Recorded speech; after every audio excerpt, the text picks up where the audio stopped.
السلام علیکم ورحمۃ اللہ وبرکاتہ۔ آج پاکستان ایک بہت بڑی آزمائش سے گزر رہا ہے۔ سیلاب نے بستیاں اجاڑ دی ہیں، لاکھوں لوگ بے گھر ہو گئے ہیں، بچے بھوک اور بیماری کا شکار ہیں اور مائیں اپنے جگر کے ٹکڑوں کو بے بسی سے دیکھ رہی ہے۔ سیلاب نے جہاں بہت سی زندگیاں نگل لی ہیں، وہیں کچھ لوگ مناظر ایسے بھی سامنے آئے ہیں جنہوں نے ہر دل کو ہلا کے رکھ دیا ہے۔ کسی کی لاش کسی کے عضو کے بغیر ملی، کسی کی پہچان مشکل ہو گئی، لیکن ایک منظر سب سے بھاری تھا۔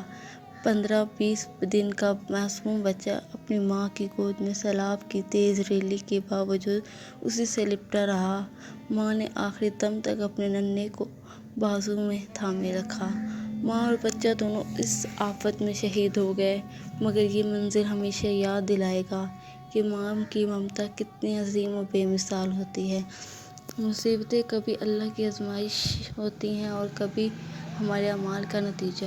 ان لمحات میں ہمیں اللہ کی طرف پلٹنا چاہیے، استغفار کرنا چاہیے اور ایک دوسرے کا سہارا بننا چاہیے۔ آج ضرورت ہے کہ ہم اپنے سیلاب زدہ بھائیوں اور بہنوں کا ساتھ دیں، انہیں کھانا، کپڑا اور سہارا دیں، کیونکہ رسول صلی اللہ علیہ وسلم نے فرمایا، جو شخص اپنے مسلمان بھائی کی دنیاوی تکلیف اور دور کرے گا، اللہ قیامت کے دن اس کی تکلیف دور کرے گا۔ اے اللہ، پاکستان کو اپنے ایمان میں رکھ۔ اے اللہ، اس آفت کو دور فرما، بے گھر ہونے والے کو گھر دے، بھوکوں کو رزق عطا فرما، بیماری کو شفا عطا فرما۔ یا اللہ، ہمارے گناہوں کو معاف فرما، ہمیں تیری رحمت کے سائے میں لے لے۔